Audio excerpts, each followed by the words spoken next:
Hello, YouTube. Welcome to the FPL Lock-In, where every Saturday night we are here to react to what's gone on in the Premier League on Saturday from an FPL perspective. It's been a good game for football. I don't know if it's been a great day for FPL. Anyway, I'll go on to rant about that. But before that, joining me first of all, Kanji. How are you, my friend? I'm chilling. And shout out to the chat. Shout out to Gary and Darius. I'm excited to jump into some football on the weekend. I look forward to it every week so I can get to the Saturday, Sunday to come live and chat with you guys. So I'm excited. Yeah, you captained a certain Mo Salah, which we might get onto in a while. Oh, the Egyptian king. Oh my God, he's washed, isn't he? No, I'm kidding. We'll jump into it in a bit. And Darius, how are you, mate? I've been watching your stream most of the day. It was a very exciting day football, wasn't it? Especially 3 p.m. kickoffs.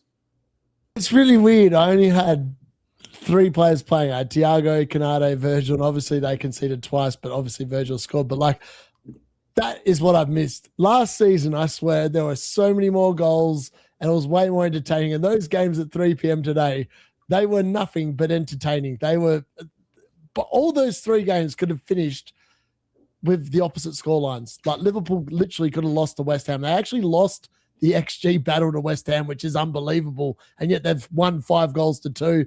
Everton against Newcastle, I don't know what that game was, but it was a weird game, but it was brilliant. And then Burnley versus Brentford, I feel so bad for Burnley fans. They were robbed. VAR needs just bidding off. They're trying to give more power to VAR, and it's not good for football. It's not good for football. Burnley deserved to get a draw at least from that game.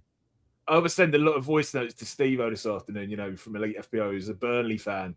And he was like, God, my life, Gary, because it was 3-0. Then it was back to 3-0. And then I was like, and then it looked like they'd scored a winner, didn't it? And then it looked like they'd equalised. And then it was like 4-3. And I just felt so sorry for Burnley fans, you know what I mean? But anyway, let's give a quick reaction to how we're getting on. So, lads, I'll be honest with you.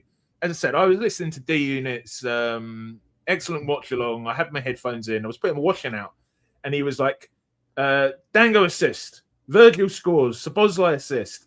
Thiago scores. And I was like, my God, this is going to be a great game week. This is going to be amazing. And then I'm on a 9-point red arrow. Huh? So 9 points. Exactly. I'm not very happy, lads. Kanji, from an FPL perspective, how's your day been? What's the emotions been like? Oh man, I'm cooking. Kanji is cooking. The walk card is coming through with the picks. I don't know what happened to Kelleher. He just disappeared somehow. I don't know if you guys have any news about why he wasn't playing. It's because his wife had a kid. Yeah. Oh wow! Congrats to the Kelleher family. But he missed bad. the game that I really people him for Burnley, but they conceded 3 anyways. So it is what it is. And I've got Verbruggen coming in as a side point. People love to emphasize that team value is not that important, but I want to say that I was on wildcard last week, and if I had lower team value by 1 million, I'm at 104. If I was at 101 or 100, 102, I think I would have gone for Kelleher and Dubravka, and that would have been a 0-pointer coming in. I think Dubravka got 0 points. Is that correct? 0, yeah, 0. Exactly. So, well, lucky for me, I have good team value. I make early transfers. I'm able to have an extra 0.4 or 0.5, whatever Verbruggen is, and we'll see what he can do tomorrow. So just an emphasis that team value does matter. And Derek, I know you must have enjoyed that watch along today. Well, it's weird because I'm actually on a red arrow as well. But I can't really complain. I've had Virgil van Dijk score a goal, but it was like, yeah. Thiago actually scored less points than Jared Bowen if I just not made that transfer, which was funny, interesting. You wouldn't have thought that, but it happened. And Mateus Nunes finally delivering the points, which was quite nice. He got an 8-pointer in the end. He's going to get 2 bonus points with that Man City clean sheet. That was nice. And Semenyo scored. And no one in the PubCast league out of Gary, Kanji, Nightmare, Trig, and Roberto owns Semenyo except me. Wow. Why is that? Well, he blanks in 3 weeks, right? He does blank in a few weeks. That's why he wasn't on my wild card. I love the player, though. Okay, all right. So what we're going to do in this one, we're going to review the games so far. I guess we'll quickly mention Friday night's game as well. We won't spend long on it because not what happened really, did it? We'll go through all the games, talk about who scored, talk about our thoughts on the games. Then we'll have a look at our teams and how we're getting on so far and our early thoughts. Because do remember, it's a Tuesday deadline next week, midweek deadline. We'll also have a look at how Trig and Roberto and FPL Nightmare got on the other PubCast lads. And we'll have a quick look at ownerships and the games for tomorrow as well. So before I do that, I'll say a quick hello to people in the chat. So hi to Erkan, even to Andy. Hi to Rob Taff. Yeah, please do like the stream and to help get it out there and subscribe if you are new around here. FPL have a point. Hello, mate. Screaming for vengeance. Hello to you, Dan.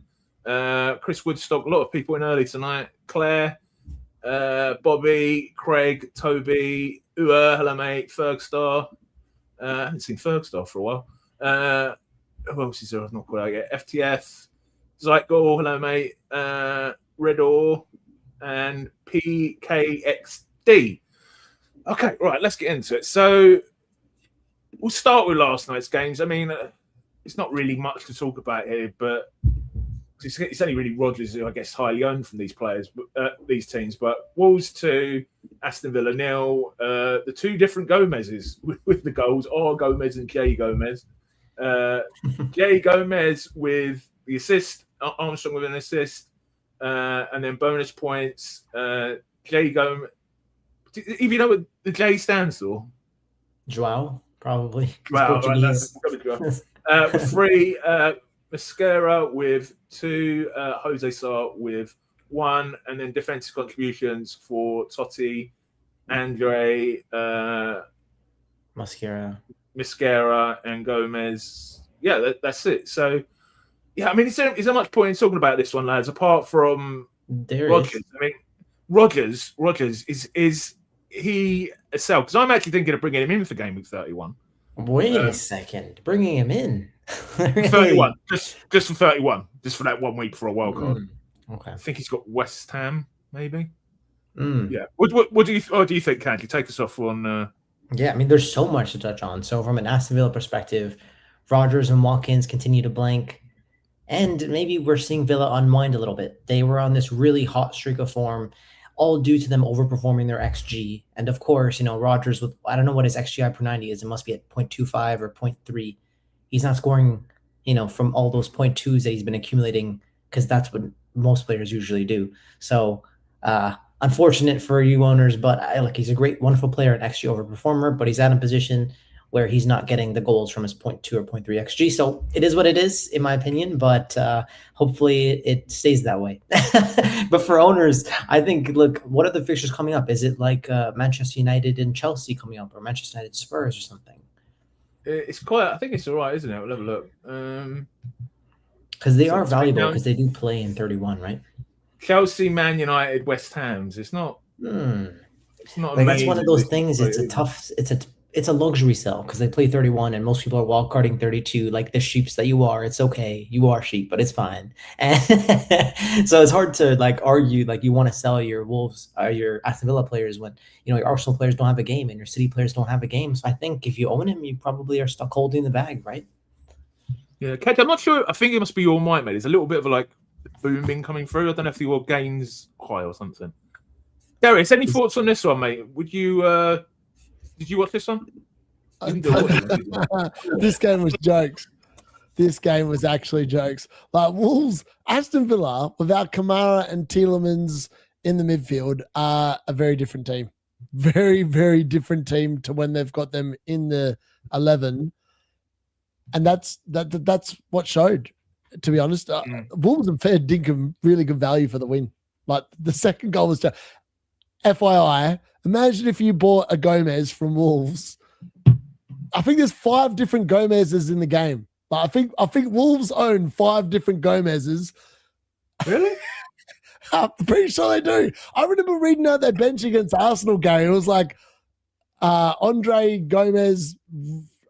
I don't even know what their first names are. Is there Gomez? Does their chairman want to collect Gomez's? I don't know, other people collect stamps or something. Probably Gomez that owns the club.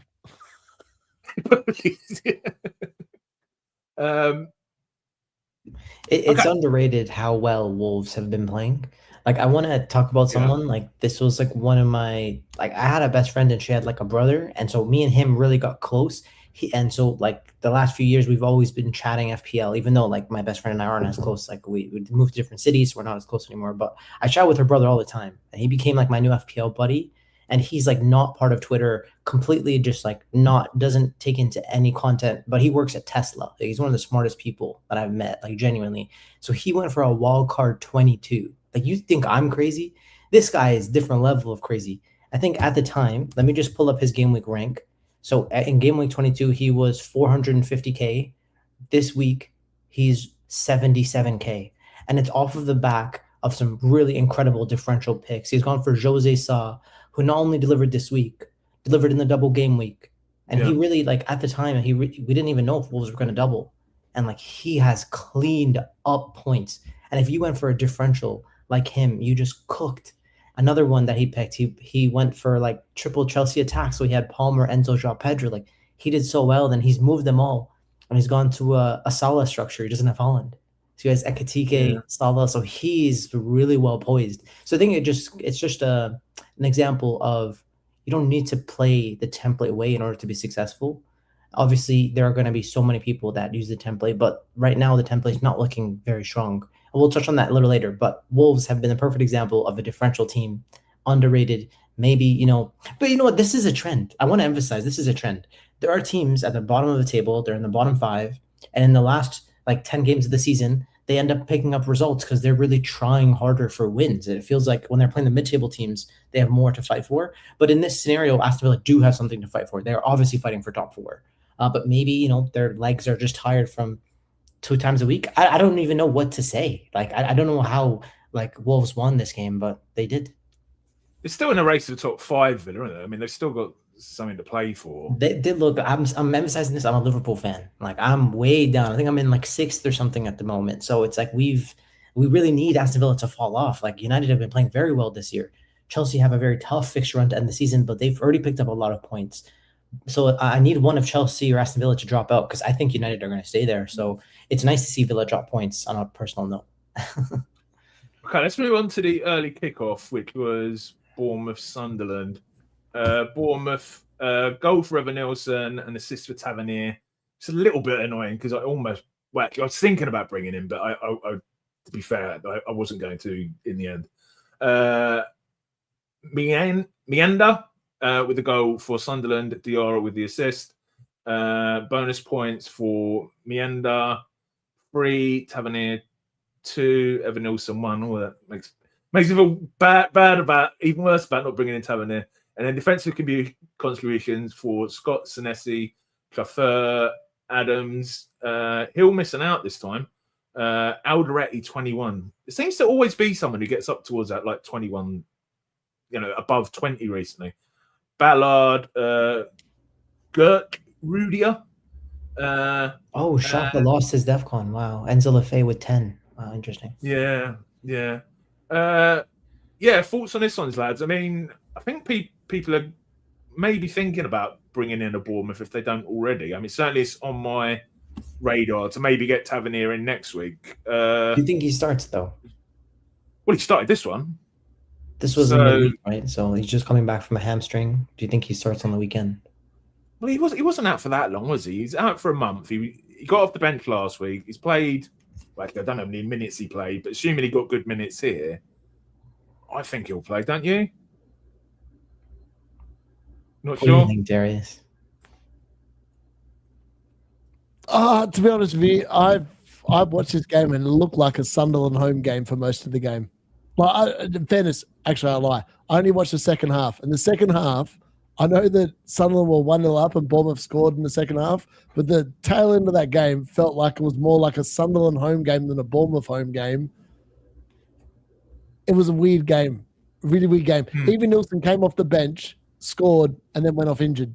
So that, if you're a Krupi Junior owner, you should be pretty good for midweek. I don't know what is wrong with Evan Nilsson. He went off, so obviously it must have been something that no good. Tavernier looked okay. When did he come off? Did he make 90 minutes? What are the next two? Yeah, Brentford, Burnley away, Man United. So, I mean, especially after Brentford today, they've got to be on the radar, haven't they?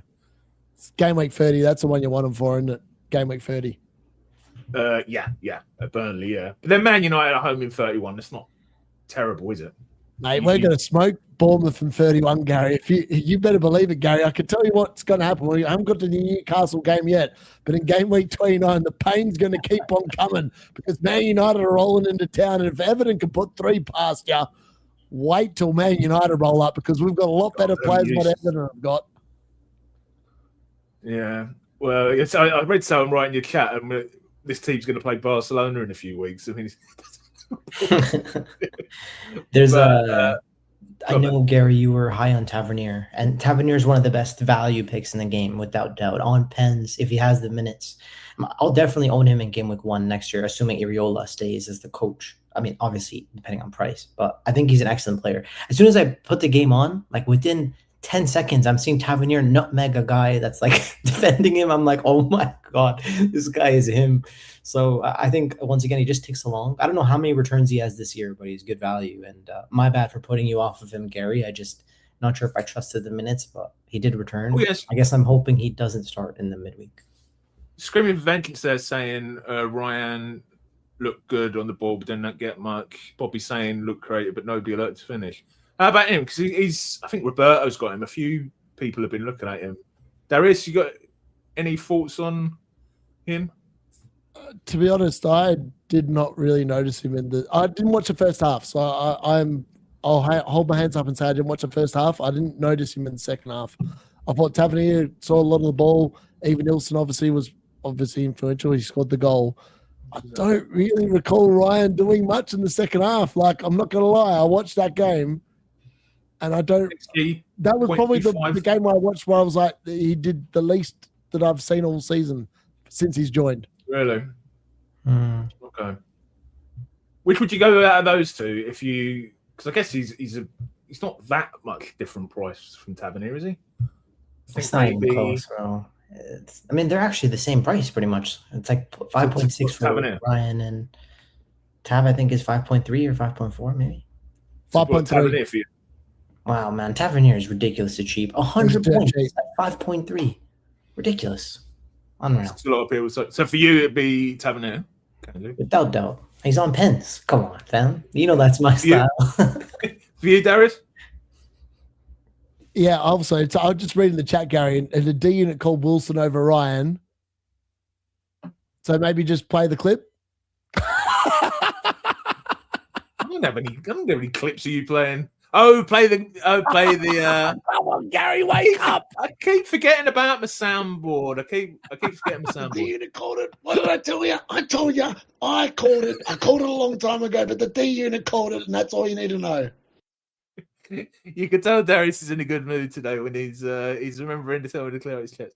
Yeah, I mean, I guess you keep hold of Bournemouth defenders, don't you? Because of the free fixtures. Hill and that.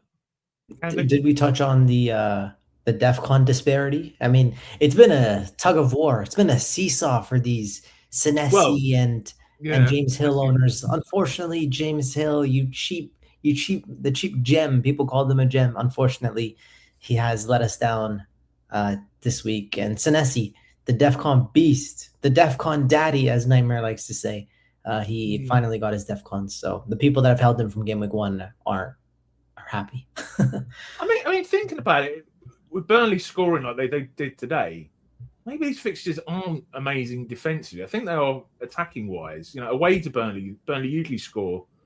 Brentford will probably score. Man United will probably score. They're probably not great defensive fixtures. Or they're not ideal, are they? They're all going to score. All these teams are going to score against Bournemouth. Yeah. I was even considering captaining Bruno in like 31. Yeah,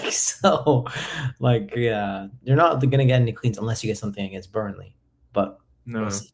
Like, mate, no one keeps the clean sheet against Burnley. Burnley are the people think that you're going to keep a clean sheet against Burnley. We have it really happens, doesn't it?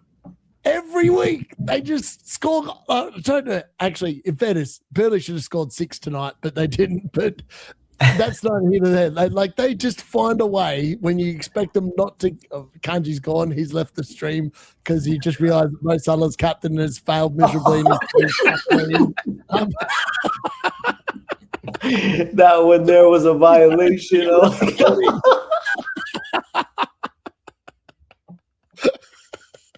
Just noticed in the chat we have a certain Nightmare. Hello, DEFCON Daddies. All right, should we move on for this one, lads? Let's move on to, well, an interesting game. So first of all, from my perspective, I've got Kelleher and benched Dubravka. I looked at the score. I had to look at the team sheet about 7 times to just confirm to myself that Kelleher wasn't there. It was on BBC Sport, and they don't put them in the right order. And I was scanned. I was like, "Where's Kelleher? Where's Kelleher?" I just couldn't believe it. And then obviously, but as you said, congratulations. He's had a kid, so we assume he's going to be back midweek. But anyway, so it's Burnley 3, Brentford 4, and then Dubravka comes in and gets 9 anyway. Goals from for Burnley, Anthony, Fleming, and an own goal for Coyote.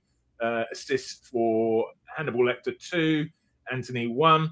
Van den Berg, he got the assist. It must have been his header for someone to score. I think Sade scored from his header. Interesting.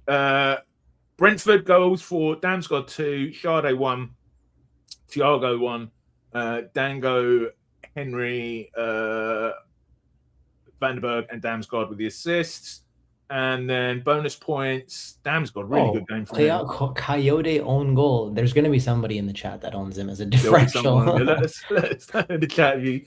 3 points, Damsgaard, bonus points, 2 Hannibal, and, Thiago 1. But I think he may have been on more than that before he got booked, because he got booked, which I think may have lost him a bonus I guess point. we await the Tom Hadley DEFCON double check after the game updates in a few hours. Defense contributions, Worrell, Humphreys, I'm not sure if he's a defender or not. If he is, Van den Berg. First of all, lads, what a game from a neutral's perspective. Brilliant game of football, wasn't it? But Burnley really unlucky. Darius, you start us off on this one, mate. You watched it and you watched along. I felt for Burnley. I felt like I was watching a game. And then they scored, and I thought they'd taken the lead. It was 3-3, and when Brentford raced to a 3-0 lead, I was like, "Mate, Burnley getting smoked today." And then they got the most calamitous goal back you've ever seen in your life. That own goal was just jokes.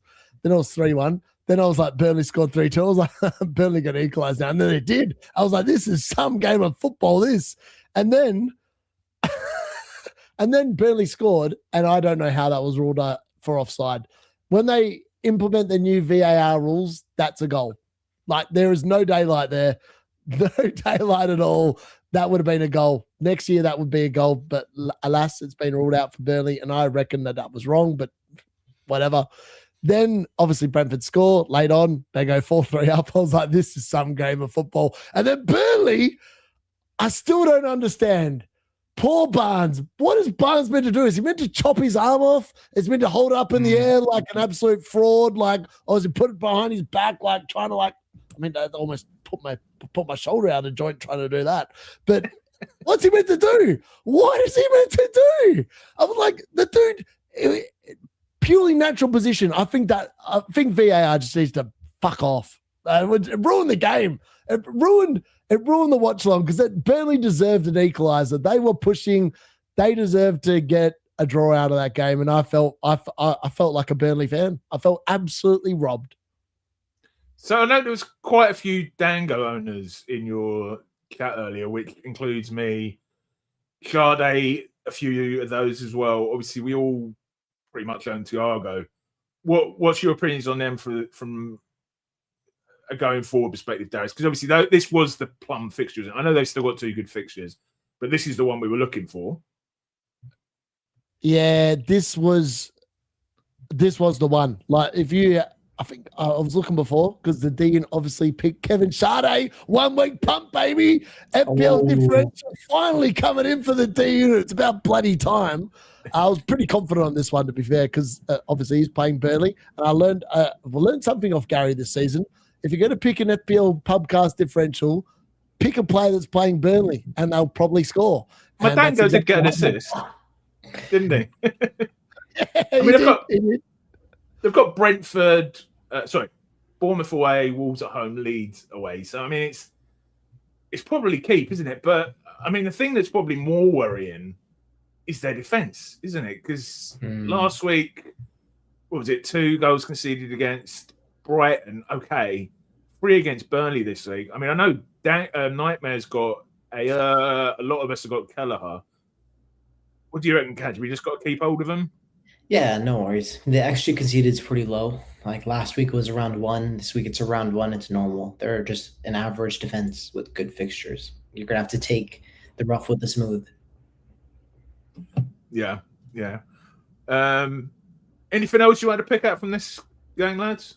Yeah, like just emphasizing most people that have Haaland, which is like 95% of the game, they have a Brentford midfielder, the likes they've targeted for this fixture run of Burnley, Bournemouth, Wolves, Leeds, or whatever it is for Brentford. They've got one of Sade or Dango in there. So even though Haaland is blanked, maybe they've been able to get something off the bench. But if not, like they have gotten a return from their midfielder. So most people should be sitting there pretty happy. Yeah. I think, would you agree, Darius, keep hold, or do you think with the defence is a worry? If you've got this is weird. So I was in the position last night where I was like discussing in our WhatsApp chat where I was like going, I could see Thiago dropping. So no, João Pedro dropping, and I can see Wirtz dropping in price.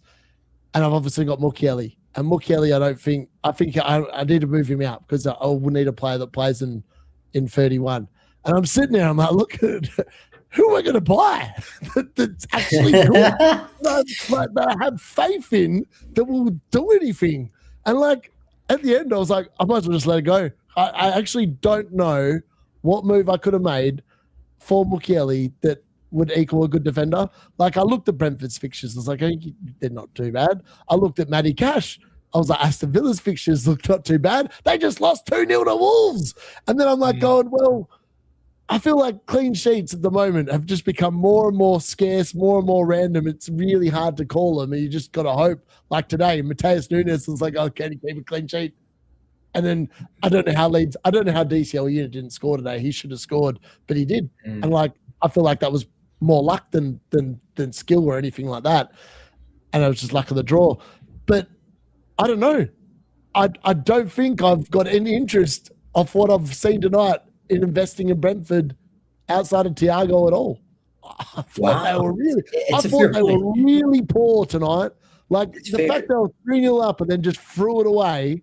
Like, how do you go from 3-0 up to 3-0? The only team I can tell you that's done that is Perth Glory. Perth Glory playing the A-League. They are shit. They are literally towards, I don't know where they are because they're from the West, but I don't give a shit because they're crap. But they played in an A-League grand final and they were 3-0 up. They'd never won an A-League grand final, Kanji. They were 3-0 up and they, at halftime, 3-0 up. They threw it away and lost on penalties. Wow. It's impossible to do. No. It's like almost impossible to throw away a 3-goal lead. I know Liverpool did it in the Champions League a few years ago, but yeah. Do you not remember the famous one where I can't remember which way around it was now? Going back to like 98. Was it Spurs went 3-0 up against Man United and they came back to win 5-3 or vice versa? Yeah, that's the one game. And Fergie went at halftime. He went into the dressing room and said, "It's Spurs." That's great.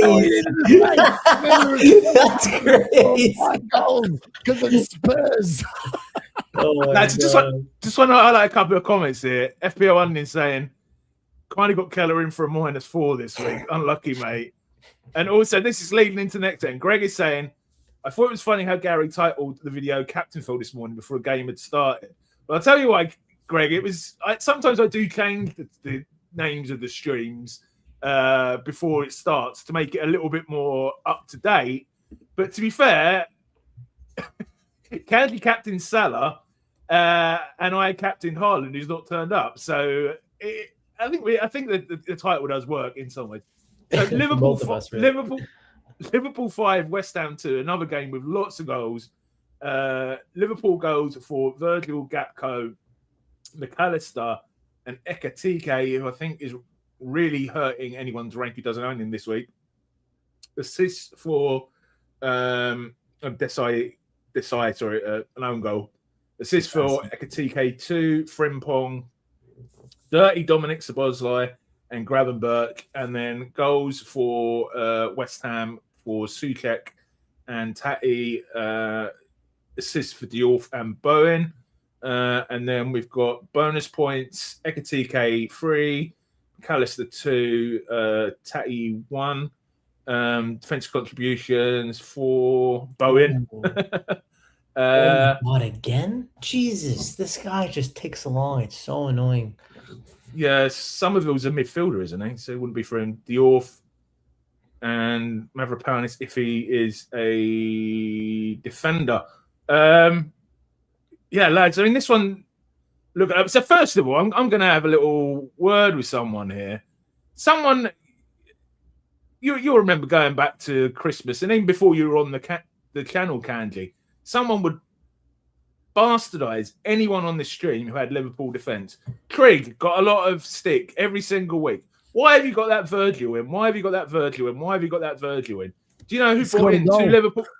Do you know who brought in to? And he also said 3 weeks ago, you're going to be waiting all season, lads. That bullet header's never coming. And guess who brought in not just Virgil this week, but 2 Liverpool defenders. The man below us, Darius. Darius, justify yourself, my friend, and give us your thoughts on this game. Well, the move to bring in Virgil paid off because he scored a goal, Gary. That's why I brought him in. I'm not complaining, I own him. I can foresee. I was like, West Ham have been shit off corners all season long, off set pieces. I was like, if ever there was a game where he was going to score a header goal, this was it. And he duly delivered. Aren't they the worst defense for set pieces in Europe or something? Trig text the other day. Something like that. Sorry, mate, interrupted. But like, yeah, I just thought he was a no-brainer. Like for Chalobah's been shit. Like Chalobah's getting me nothing other than 3 points if lucky tomorrow. Cue the 15-pointer for Chalobah and they win 1-0, but that'd be my luck. But it was a no-brainer transfer, I think. And so I'm quite happy with that one. In terms of, I want to talk about a few things in this game though. Dirty 2-point Dom. Now I know he got the assist. Here he goes. He got the assist because he takes the corners right. He is nothing. If that man was not on set pieces, he would end up with no points. In fact, he'd actually end up on 1 point per game. But he is on set pieces. Yeah, I know. I'm saying if you take out the set pieces, though, Gary, if you take the set pieces out, he's gotten out because he loves a yellow card and he got booked yet again today. Like he literally every game, Kanji, I watch him. And he either tries to pull someone's shirt or he just takes him out like in a clear yellow card tackle. I'm like, dude, do you realize you get suspended after 10 yellow cards in a season? You actually have to, maybe that's what his aim is. Maybe he wants a couple of games off, Kanji. Maybe he wants to have a dirty Dom like siesta in the back half of the season. That's all I can put it down to because outside of the fact that he's on set pieces, 0.3 XG. He's shit as an FPL asset. And he 0.3 XG. He's a legend. He's a legend. You got your 4 points, mate. You might as well have had Elliot Anderson. He cost $6 million. Does the same shit, and he's a better player. That's fine. Better player is crazy. Like, he's pretty good, though. Elliot Anderson's pretty class. He can run a midfield. Imagine if you put Elliot Anderson in that Liverpool midfield, they'd be a better team. Oh yeah, 100%. I'd take Gravenberch out for him any day, without doubt. I'd send Dirty Dom back the other way. It'd be sweet. My God. No. You know what? Like, okay, like it's nice. It's nice to hear. Like, first of all, it's nice to hear D-Unit's brought in some Liverpool players. It was nice to see you brought in some good players into your team. Finally, it's always nice when Darius has some Liverpool because he's invested in it. But unfortunately, the community was really set on Florian Wirtz. Everybody was obsessed. Haaland is the way to go. We need to get to Wirtz to cover Liverpool. And unlucky, Darius, I think, went earlier because he had Wirtz from a while ago, and he's picked up a knock. He missed this game. He's already been ruled out of next game against Wolves. I had him in my team myself. And, this is the thing about Liverpool. If you believe in them, They come through, and I wildcarded specifically to bring in Dominic Szoboszlai back in, delivered 4 points. I wildcarded specifically to get rid of Haaland, and who did his replacement get? It was Ekitike, because Thiago was obviously a lock. So Haaland is out. Ekitike comes in for how many points? Was it 15 points, 12 points with bonus? I don't know what it is. He smashed it. Goal, 2 assists. Incredible game. This was a moment where Late Riser likes to say he cashed in on his XG. He's been accumulating it, and he finally cashed in. So shout out to those people that have been patient. I know there's a guy, FPL Guns or Tom FPL Guns, something like that on Twitter. Yeah, and he's yeah. an Arsenal fan, and he kept I think he kept Ekitike for so long, and he got returns. So people that were patient with him through the blanks, I think he blanked 4 or 5 in a row. He really repaid the faith. And honestly, there's a genuine conversation to be had when Isak is back fit, even at the start of next season. Is Isak even going to be starting for Liverpool? Ekitike has genuinely been one of the best players in the team, and it really feels. Sorry. Can I read you a quote, lads? All right, so we'll get onto the City game in a minute. This is Pep Guardiola on Haaland before kickoff. 2 days ago, in the last moments of training, there were some problems. Why didn't you tell us that? He didn't say that. That was me. A little injury. It's not an issue, but not ready for today. I mean, are you guys planning, and is Haaland to Ekitike going to be the move that everyone makes this week? I mean, I don't see why it isn't. I know it's a midweek game, and I think Ekitike and Salah are both fasting, but that feels like a very obvious -4. I think Salah is the best captain once again this week. And I know people will say, oh, look, I have Bruno captain and he's going to outscore Salah. Yeah, congrats. I'm going to get somebody off the bench for Haaland that's going to outscore Salah's 2 points. Yeah, congrats. But realistically, Salah could have easily bagged. Liverpool scored 5. I'm just really shocked Salah has nothing. I don't know if you guys have any opinion on that. XG's 0.5. So, it wasn't terrible. Darius, you watched the game, mate. You're talking about Salah's XGI, right? Of 0.5? 0.5, yeah. Yeah. Did he have 0.5 XGI? When did he get that? He had more XGI than Ekitike. He had more XGI than Ekitike and more XGI than Szoboszlai. Insane. 0.56. Ekitike. I'm not going to lie. I did not see Salah do anything in that game. 0.28. Bloody hell. He's got almost double the XG of Ekitike. I mean, XA is pretty irrelevant because quite often you see an assist off 0.001. So that, yeah. I don't know. I didn't think Salah was in the game. If you'd told me he had not started, I wouldn't have thought he played. He did not. I don't actually recall him doing anything of note. I don't recall him having a decent chance. I don't recall him putting a ball on a silver platter for anyone to finish. I just feel like he is 14 million pounds of waste, Kanji. And I have to ask the question, why are you captaining 14 million pounds of waste that's done pretty much piss all season? He's done nothing all season. He's not scored. When was the last time he scored, Kanji? What game week did I can't even remember, honestly, bro. It's been so long. Just going to read this on that. Salah hasn't scored. This is from FPL Cortex. Salah hasn't scored in 10 Premier League games in a row. First time in his Premier League career. Crazy. Yeah, it seems like the beginning of the end. I mean, it started at the beginning of the year, but he's still the king. He's still chasing records. He's still incredible. Plays 90 minutes, even through Ramadan. Salah's the king. You know what he's chasing, Kanji? You know what he's chasing? I'll tell you what he's chasing. So the D-Unit at the start of the year, and everyone shot me down on the PubCast when I said it. I said, Salah won't score half the points he scored last season. And you know what record he's going to do? He's going to break the FPL record of scoring less than half his points the next season after. And the D is going to look like a genius. That's what's going to happen, Kanji. I think a genius. That's impossible, man. There's something in FPL, it's just want to emphasize this one moment, right? It's you take all the risk. You look at Haaland, he's benched against Wolves. You think maybe his minutes could potentially be in doubt. There's a blank coming up. It seemed like a great opportunity. I basically risked my entire season. I went for Salah. I'm going to captain Salah for 4 weeks in a row. This is his moment. And you put yourself in a good position. And sometimes you get a little bit of luck. It's all you need.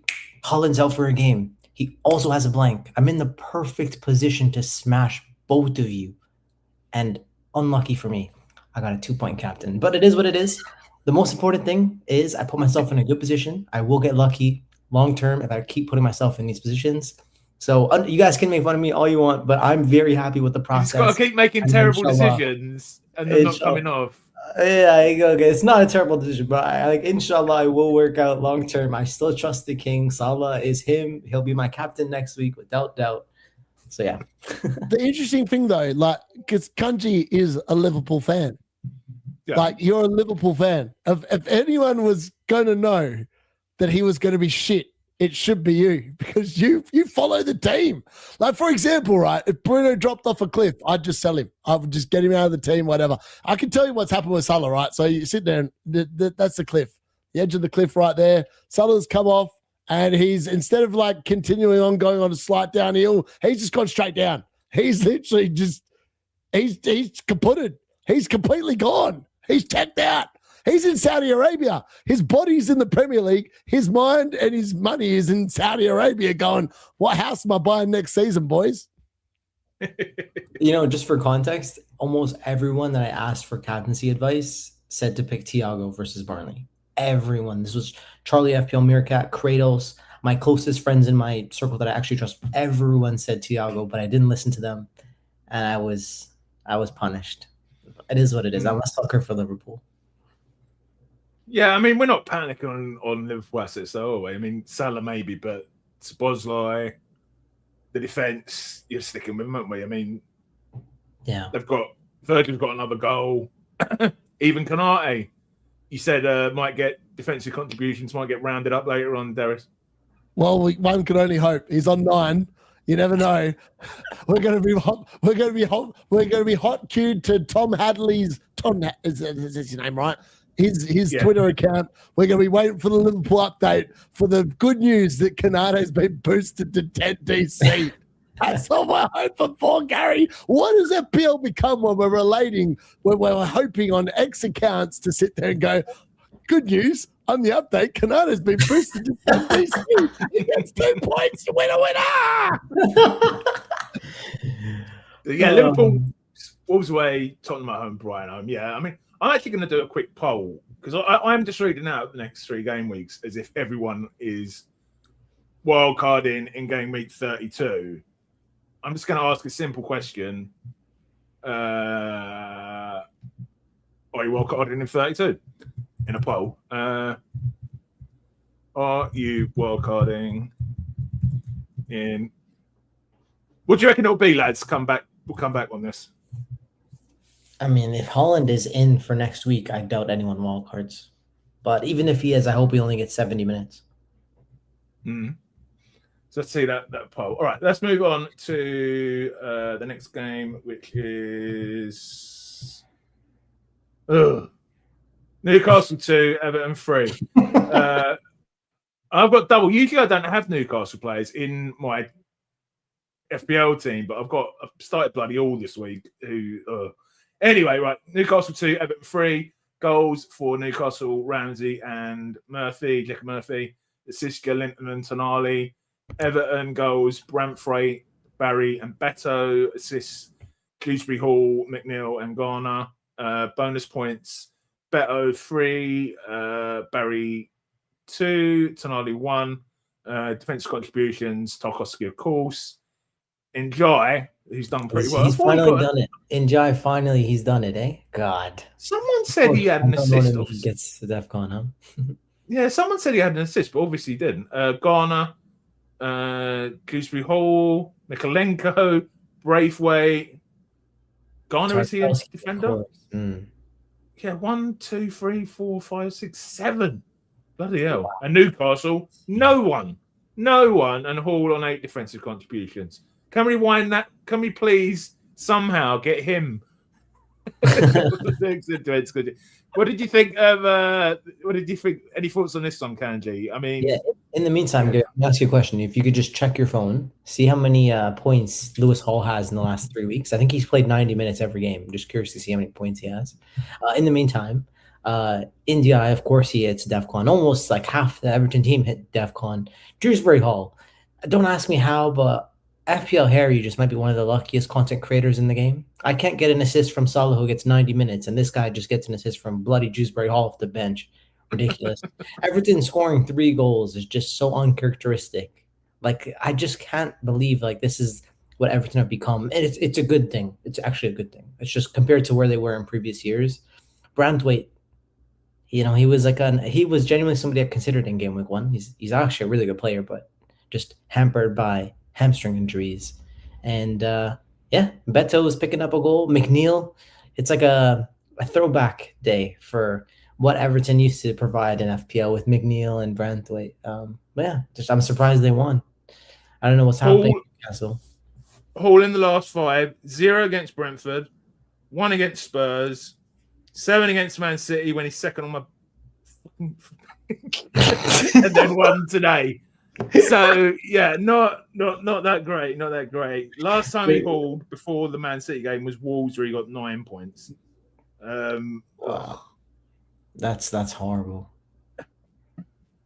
Thank you very much to FPL Nap for gifting 5 memberships there. I'm trying to think. Gordon as well. Gordon, he was. I'm not sure if. I'm sure FPL Nightmare didn't captain in the end. I know he was talking about it. No, I think he brought him into his team. Darius, what's your thoughts on Gordon's, mate? Mate, Raptor's in the chat. Raptor, by the way, I'm assuming he's just been gifted a membership, unless that's someone trolling as FPL Raptor.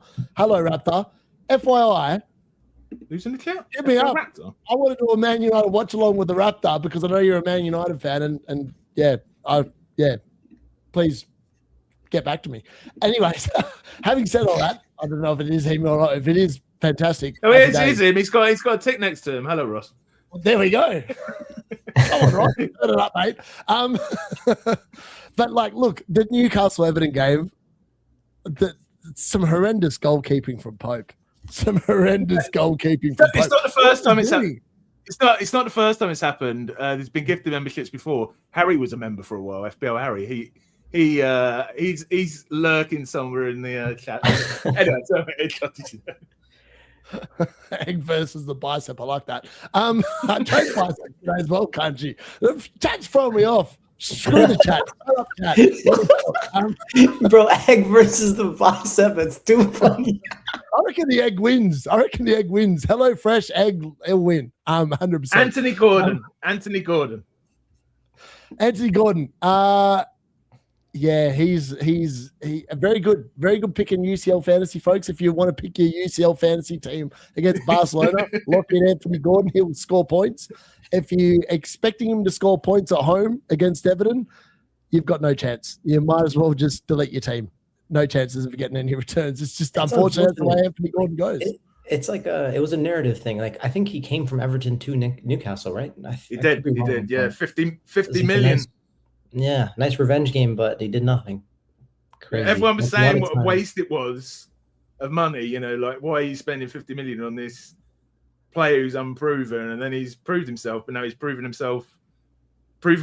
naysayers right. You know what I mean? But you know what? He's delivered. You know what? Gordon's been a really weird player. Like, I think he just got like a brace in the Champions League or a hat trick in the Champions League. He's also very selfish. So I think they had 2 pens and he scored them both. Didn't even hesitate to give it to someone else. Like, there's no doubt Gordon's a good FPL pick. It's just like minutes, consistency. Newcastle have this thing where they make it into Europe, and then that next year when they're playing twice a week, they just can't keep up the form over like the course of 38 weeks in the Premier League. And that makes sense because they're stretched too thin. Their midfield, it's definitely not what it used to be, right? So this week it was Tonali, Ramsey. Was it? I don't know. It was Voltamati playing was Gordon playing in the 10 and Voltamati playing in the 9? I don't even know. But it's just weird. It's just weird. I don't know. So it's just, I used to love going to Newcastle and I'm not actually going to the game, but going to their FPL team and picking a differential. I would love to pick up Lewis Hall. I would love to pick up a striker that's on pens like Isak or something. But this year I just can't even think about it. It's not even in my mind at all. Yeah, I thought Amade was in the 10 position, according to this. Gordon up front, Linton on the left, Elanga on the right. So yeah, it's a bit not the normal team, definitely. The thing I think about How the hell did I own double Newcastle defense for like 8 weeks? What was wrong? No, you know what it was.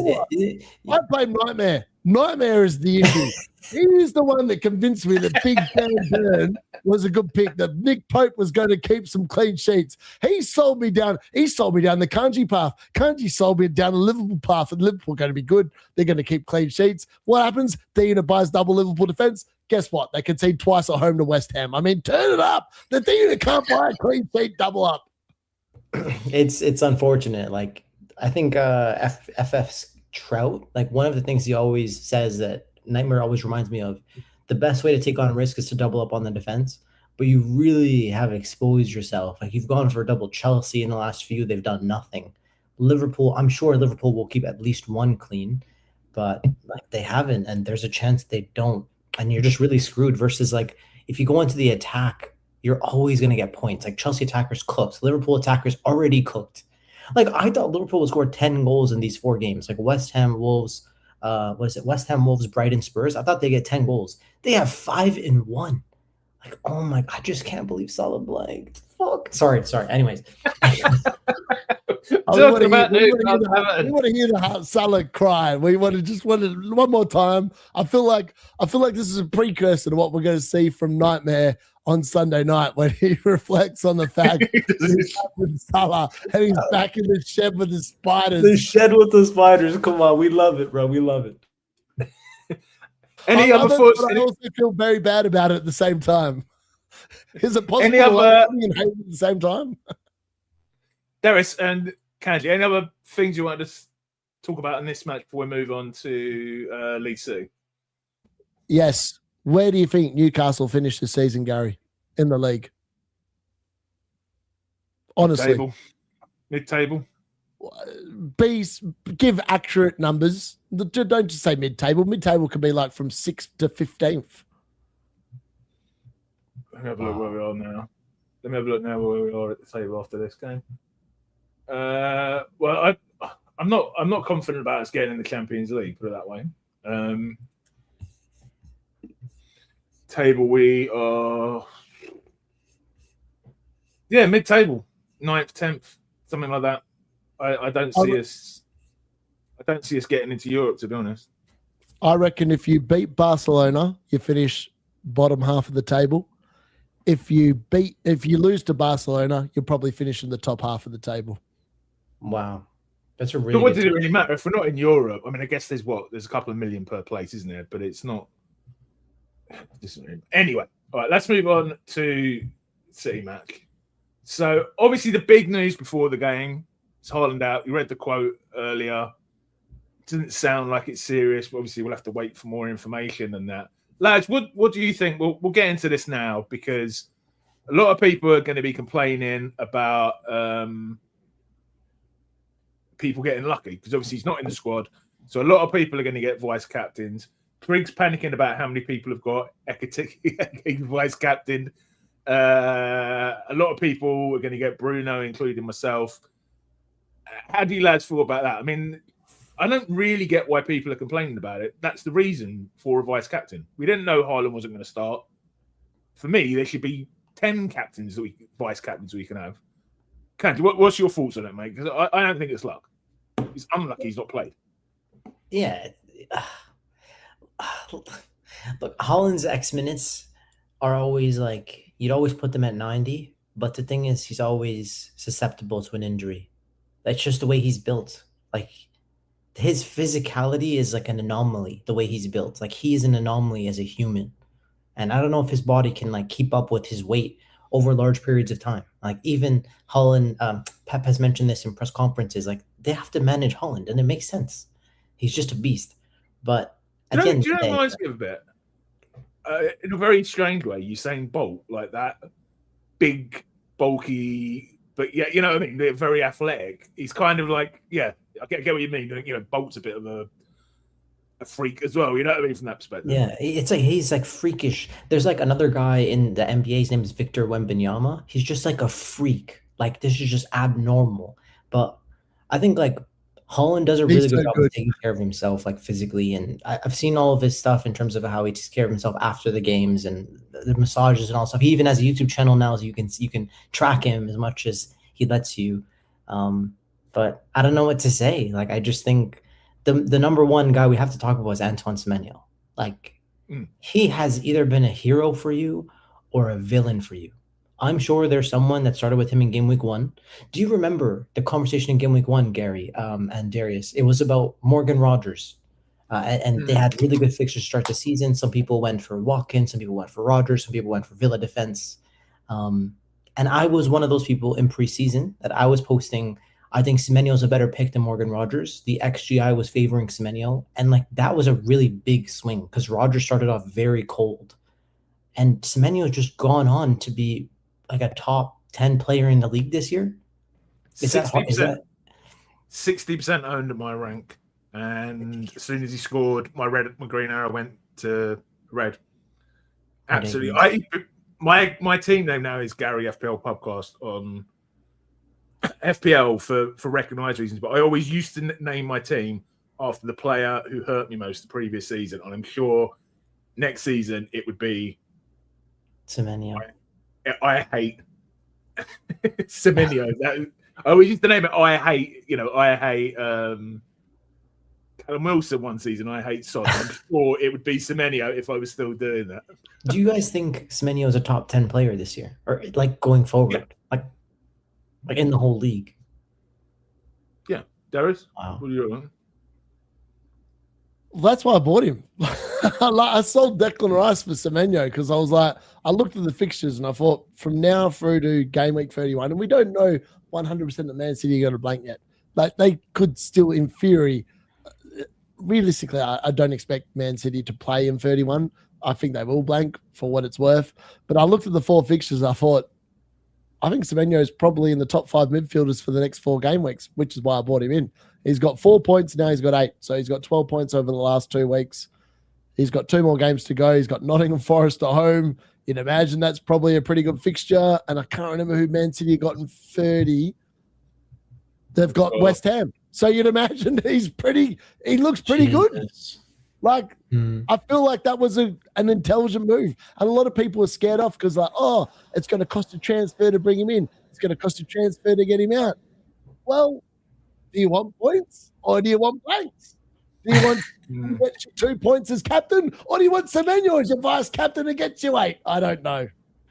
Well, everyone said when he went from Bournemouth, everyone was saying, you've got to sell him there. He's a minutes risk. He's a minutes risk. But he's been playing good minutes since he's been there, hasn't he?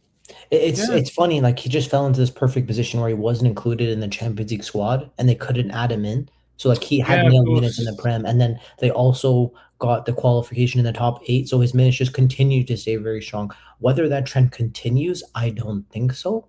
But realistically, he's been one of the most reliable players for them. Not even just for City. Like, in the league, he's been one of the most reliable GA output in the entire league, you know? I've just realised I've not read through this yet. I'll quickly read through it. So Semenyo goal, 8 Nuri assist, bonus, 8 Nuri free, Nunez, who's one of us may own, with 2, Ruben Diaz with 1, and then defensive contributions, Ampadu, Ruben Diaz. Yeah, that's it.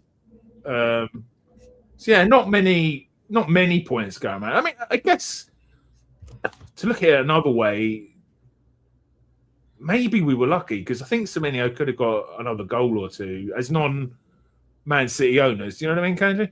Yeah. I'm just thankful. As soon as that goal went in, I knew my rank was going to go down. I looked at my mini league, and my main mini league rival didn't own him, so I was just really thankful. That's basically all I really cared about. Obviously, I was getting destroyed from an overall perspective, and Semenyo has huge potential. Like, I think he's an absolute baller. Like, I've had my eye on him since he was a 4.5 striker at Bournemouth.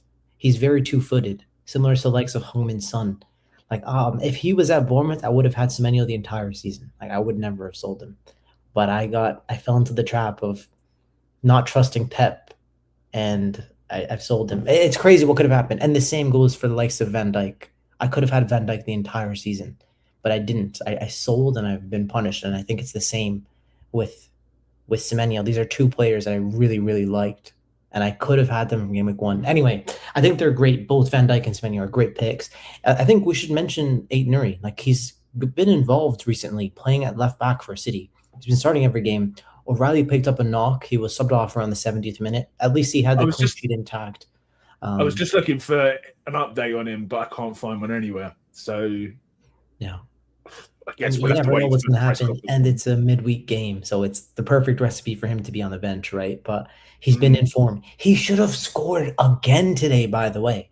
He had a great chance. This is O'Reilly. Like, it was every single week you watch O'Reilly pick up these incredible positions. Like, he's basically playing in like the 8, like the center midfield role for Man City, and he's pushing forward. And as soon as the ball goes out to the right-hand side, he's like the left center mid, so he pushes forward, similar to the likes of what Enzo Fernandez does for Chelsea. The ball goes out to the right side. O'Reilly runs in. He gets onto the cross. I think it was from your boy, D-Unit. Was it from your guy? Your right back. I think. Matheus Nunes should have got an assist, Kanji. You're right. O'Reilly should have scored with that header. I was sitting there. I was like, oh, here we go. And then I was like, oh, O'Reilly. Like, part of me was like, I know O'Reilly's going to hurt my rank, but at the same time, I was like, Matheus Nunes is going to get a huge haul if he gets an assist as well. So, like, I was kind of hoping it went in, but it didn't. But Nunes put a bunch of – there's a reason why he's on 2 bonus points. Oh, I thought he hit DEFCON. So he didn't DEFCON. It was actually 2 BPS. Wow. Yeah, he did well. I was like, that's why I bought him, because I was like, he's really good from an attacking sense. He's always good for an assist. He's literally – if Man City are not starting Matheus Nunes at right back, they're way more likely to concede as well. Historically, if you look at the stats about him and the stats with him in the team this season, Man City's clean sheet potential goes drastically down when he's not on the field. I didn't know that. It's good to know. I think Nightmare had talked about Matheus Nunes in his game week 1 team. I don't know if you remember in preseason. He was saying something about if he starts, then he does it, then he's good, and if he doesn't come off before 60, and when he's on the bench, he doesn't get subbed on. I think that's what he used to say. I've never really followed it because I've always been a fan of like Vardiol's. I was always like, I got punished last year from not owning him. So I'm like, okay, when there's a good City run, I'm just gonna go to Vardiol and not worry about it, What was the other thing I was going to mention? It's gone from my head now. Yeah, I mean, they're blanking, aren't they? But that West Ham fixture is juicy, though. Man, Liverpool just scored 5 versus them, and they have West Ham in 2 weeks. Is that in 2 weeks? Bloody hell, yeah. I mean, if Haaland's fit by then, it's going to be... Forget Haaland, bro. Semenyo's going to punish our rank again. It's like, without doubt. All right, so I'm just going to end the poll. So we've got 51% on wildcard 32, 49% not. Obviously, they may have already used their wildcard. I'm assuming they probably, if they have got it, they're going to be saving it for 32. Surprised by that, lads? I thought it would probably be a bit more. I mean, like, Haaland's just missed a game. He has a blank coming up. You're talking about the most expensive player in the game where you can't really trust his minutes. I personally wouldn't trust his minutes in your guys' position. So, like, are you going to captain him with 70 minutes a game? I don't think so. So, Salah is sitting there. I'm going to go to Mo. That's what I would do, personally. And you get Ekitike as well. Like, it's a big swing. You've already seen it once. Let's see what happens next time when I can get the captaincy points, too. So, let's see what happens. I mean, the other way can happen, too, where Haaland comes back, gets a hat trick, right? So that's exactly what I was about to say. I was like, imagine if he's actually fine, because there was reports going around before the game. Apparently, he'll be sweet for Forest, which wouldn't surprise me, to be fair. Maybe he just had. Why do you want to captain against Forest? Like, I don't know what Haaland's record is versus them, but surely it's not very explosive. I mean, Murillo and Milenkovic are good center backs. Elliot Anderson is good for DEFCONs. Like, they have the Sangare guy. Like, they're pretty good defensively. I mean, have you seen Forest this season, Kanji? I mean, I actually look. They stress themselves too thin. They don't have the squad depth to be playing twice a week. So maybe they're City 7-8 for a reason, because they're shit. But City only scored 1 goal. City scored one. City scored 1 goal versus Leeds. Like, what are you really expecting them to do versus Forest? Like, score 3? I don't think so. It's a home though. It's a home. Like, Forest are away from home. I think the Man City at home are significantly better than Man City away from home. Okay. I'll say this. I'll say this in advance, and you guys can laugh at me when next week comes around and you can say, this is what you said. I think even if Haaland starts, I think he blanks next week. That's my genuine opinion. Let's see what happens. Okay. All right, I reckon he scores one goal. I reckon he scores one goal if he plays against Forest, and that's it. I reckon he gets under 10 points. I'll give you that. Most people, I think 95% of opinions will be on either you or me. There's probably 5% that thinks, oh, he's fine. He can get a hat trick, right? But most people will be on your side of the fence or mine. Lads, before we move on to talk about the teams, anything else you want to discuss about the games or bring out about the games? Darius, Candy? We've touched on everything, I think, at least from the players that have played. I don't think there's something we've missed either. Yeah, I think so. All right, so before we get on to look at our teams, I'd just like to thank Footium for sponsoring the channel this month. Absolutely fantastic that we finally got a sponsor on the channel. So Footium is an online social football management game where you actually get rewarded for how you play, and you compete against real players, which is a lot different than a lot of managing games. Me and Darius are in a very fierce competition league between each other. Sort of a cross between Football Manager and FIFA Ultimate Team. I'm on 7 wins out of 10 so far this Footium season, and I'm third in the Footium mini league that me and Darius in. And I have to admit, I'm enjoying playing Footium a hell of a lot more than I am FPL at the moment. And this is a great escape from FPL when you're having a bad game week. Would you agree with that, Darius? You're a fellow Footium player. Who's top of the league, Gary? Yes, you are top of the league. Well, that's what I mean. Hold on. Just for the chat's benefit, so Gary's played my team. Do you remember what the score was, Gary? No, it slips my mind. I'm pretty sure to you. 5-0 to the D-Unit. So the D-Unit might be slightly behind the Gary in FPL, but I'm coming. But I tell you what, Gary's not coming in front of you. He's getting spanked. He's like literally bending over and getting spanked on the ass. I'm third in the league. So yeah, thank you very much again to Footium for sponsoring the channel. If you want to see if you can beat me and Darius, I've set up a PubCast mini league which you can join for free using the QR code on screen now, or by clicking in the link in the video in the description, where you can compete against me and other PubCast Footium players. And the best thing is that the winner of that mini league will get a free starter bundle worth $100, courtesy of Footium. So yeah, thank you again to Footium for sponsoring the stream. Okay. Perfect. All right, Gary, I have some breaking news.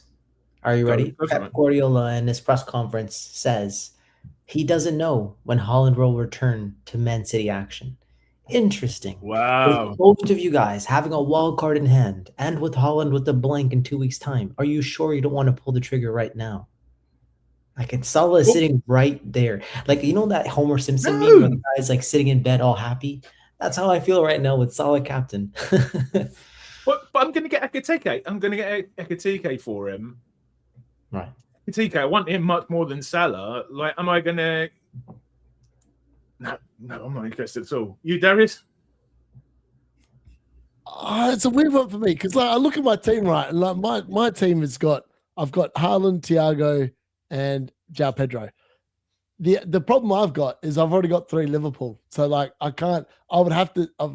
need to take another minus in order to get Ekitike for Haaland if he happened to be out for like. I actually think Pep Guardiola's doing the classic Mikel Arteta, and he'll be lining up against Forest on Tuesday night. That's my gut feel. My gut read on that quote is Pep Guardiola's gone back to his old tactics. Haaland's in the bin, and then he rolls up and then just dumps a hat trick on Forest. That's what it screams to me. Well, also in that quote who I read earlier, it said he's been fine. He's been injured for a couple of days, so he obviously knew about it and didn't mention it in his press conference as well. So he's obviously doing mind games on Arsenal, well, on the opposition teams. But yeah, we can't trust what he says. But still, I'm not going to take the risk. He's got to go, hasn't he? Kanji? Yeah, I mean, I don't want to say it's a no-brainer, but I would say I would wait to see if he's in the training photos. And even if he was in training, how many minutes is he really going to get to justify you keeping a 14 million pound player that you probably shouldn't be captaining if the minutes are in doubt and he blanks? Like, he's an easy sell. I would sell. This is easy. We got Trig saying anyone getting Salah either in the past doesn't watch football or is on serious drugs. All right, so let's get on to our team this week. So top of the pile of the lads on the stream is Kanji. So Kanji, I'll read through it, mate, and then talk through how you're feeling and any potential early moves. Oh, you don't have Haaland. I forgot you wildcarded last week. Anyway, let me read through it because then I'm going to quickly go to powder my nose. But Bruggen's still to play at Hunter Forest. Henderson still to play. Gabriel still to play. O'Reilly 6. Wilson still to play. Fernandes still to play. Palmer still to play. Salah captain on 4. Szoboszlai 4. Thiago 6. Ekatike 15. Yeah, talk us through it, mate, while I quickly disappear off. If you don't mind just going slightly down so they can see the bench if possible. Or not. Never mind. All good. Okay. All right. So you just left. Yo, Darius, isn't it funny how my entire team has returned and I've captained the one player that didn't return? Like, what the hell, bro? Mate, I'm looking at his team. I'm like, how are you leading the way this week? And I was like, he must have had most of his team play. You've had like the same amount of players as me. But you had Ekatike. That Ekatike 15 points is huge. Yeah. I captaincy every year has destroyed me. I'm once again in the bottom 15% of captaincy points. And it'll be again this week, once again, captaincy destroyed. But I'll be honest, Salah till the Dirty Dom. This time I'm not messing around, just Salah every week. Huh? Should have captained Dirty Dom. I actually thought about it, bro. I genuinely thought about it. West Ham have a susceptibility to center midfielders that like score from like midfield. I really looked at it. And I didn't do it. I was like, I'm just gonna trust Salah and live with it. I considered Thiago Cap, bro. I was there. Anyways, I had Thiago Cap for 2 days. Like it literally stayed over 24 hours in what I was like in during the week. But when it comes to Liverpool, there's just something in me that's like, if I'm gonna go in, I'm going all in. Use the wild card, Salah Cap, live with it, and just go with it, right? So if I had done the same with Palmer, I would be up 150k in overall rank versus where I am now. I just captained Palmer in the Burnley fixture, and he let me down. Anyways, regardless, solid cap for the next 4 weeks and just live with it. The team has done well. O'Reilly is now a doubt, but that's okay. My bench is 2 Leeds defenders, and I know this is irrelevant to everyone else listening, but there's this guy that's priced at 3.8. His name is Goodmanson, and I think he played 90 minutes. And last week he was subbed off early. And I think Leeds have an incredible fixture run to end the season. I'm just glad that I have him on the bench. And I think he'll be useful when I look to maybe bench boost in game week 33 when they play against Wolves at home. I don't know if they'll get a double, but I think I'll have a lot of other doublers in my team. But yeah, the team looks pretty solid, and I'm going to just try my best to roll. That's I think what I've learned. My team looks good. I'm not going to worry about everyone else. Focus on me and just roll. Let's see what we can do. And I'm going to be cheering for Chelsea. Go Chelsea. Let's go Chelsea. Make the title race fun. Get a goal. Break the double defense that everyone has from Arsenal that I don't have, especially in my mini league. That's what I'm looking for. Come on, Palmer. Come on, Enzo. Come on, JP. But yeah, that's what I'm looking for tomorrow. I'm hoping that Bart bloody Simpson has taken the day off from filming for The Simpsons, because me and you, Kanji, we've both got bloody Bart Simpson in goal. And that concerns me significantly. I'll take 3 points. I'll take 3 points, you know. I could have said Candy's ranked 288k. So, you're ranked 288k. I'm not that far behind. I fell last week. I'm close. Yeah, I fell last week 70k, and you climbed a lot. Close, but 56 points behind. And with a rank of 1.1 million is Darius. Hold on. We're going to be doing this in order. Oh, Gary's last, isn't he, this week? No, sorry. I'm last, yeah. My apologies, Gary. Carry on. No, mate. But Bruggen's still to play. Virgil 7, Kanate 1, Nunes 8. Gabriel is coming in. He was second on his bench, which means over Wirtz and Haaland, which means Gabriel is definitely going to return just because, that's luck. Bruno Fernandes captain, Semenyo 8, and Bournemouth still to play, Wilson still to play, João Pedro still to play. Thiago 6. Yeah, I mean, I thought you were doing really well. I couldn't believe you said you were on a red arrow, mate. But you're on a red arrow by about 1 million, about 100,000, aren't you? Based on your rank, what your rank was on the podcast this week. Yeah, about that. Yeah, not. But that's how tight it is around my rank. My rank is stupidly easy to drop and gain. Like at this rank, like you just need. If I had Ekitike, I'd be on a huge green arrow. I'd be like inside probably the top 600K by the end of the week. But alas, I don't have him. No bonus. Yeah, Semenyo goal, no bonus. Yeah. That's because Mateus Nunes got 2 bonus. I'd rather Mateus Nunes get 2 bonus, Kanji, because he's way lower. Better for me as well. So yeah, so it's Claire, they're rubbing it in. Claire rubbing it in. I'm on 47 points now. Lead Gary by 5 points and Kanji by 10 points. Claire, I was so nice to her at Fantasy Football Festival. She'd be being nice to me, but we'll beat you, Claire. We'll beat you. Sorry, Darius. Yeah, but other than that, like, I can't complain. Like today, there is a chance. You never know. Tom might have actually already posted the update on X. Kanade gets wound up to 10 DC, and all of a sudden I've got no blanks. And Kanade gets 3 points. That'd be quite nice. I'm not holding my breath on that, but you never know. It could happen. And with the way the FPL has been played this year, high likelihood it could happen. But I suppose I'm just quite happy with the team. Like I know that the Thiago move for Bowen, that was unlucky. I mean, Bowen's outscored him by 1 point. That I think long term though, the fixtures for the next 4, which is why I did it. I think definitely Brentford. He should outscore Bowen. If he does, happy days. If he doesn't, whatever. But Virgil obviously in for Chalobah. I think that one will pay the hit off. So I don't think Chalobah's keeping a clean sheet tomorrow. I wouldn't think that he's going to get any more than 3 points, but you never know. Weirder things have happened. But it's hard to believe that Thiago lost out to Bowen considering the fixture. But that kind of shows, Kanji, how poor Liverpool have been this season. The fact that Bowen outscored Thiago and Thiago played Burnley and Bowen played your team. I think it more so emphasizes Bowen's roots to points. Like he's one of the few strikers that actually gets DEFCONs.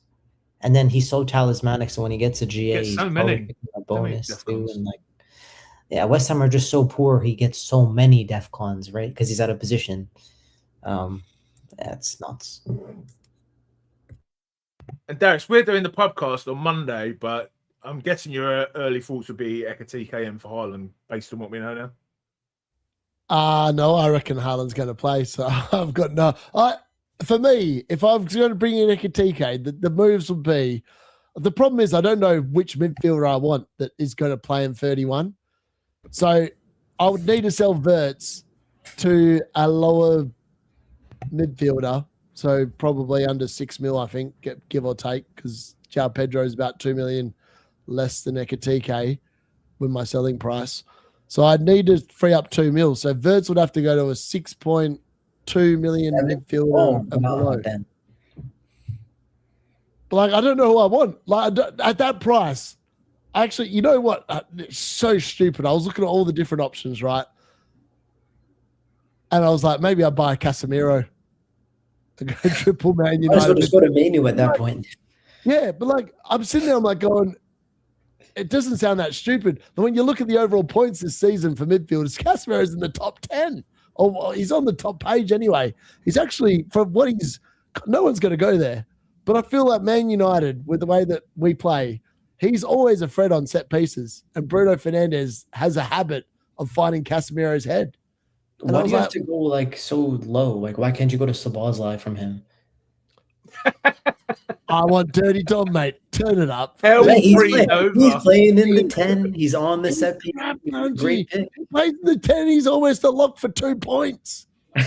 He got 4. I know he got assist today, but he has been categorically, when he's played in the 10 this season, I don't think there's any other player that's played in the 10 in any team outside of Wolves this.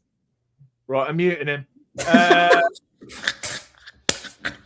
Segue. Ua is saying, Candy, Legary is the biggest ranker this week, but I'm actually the opposite. I've got the least rank change. Well, actually, probably the worst rank change. Just 23 points.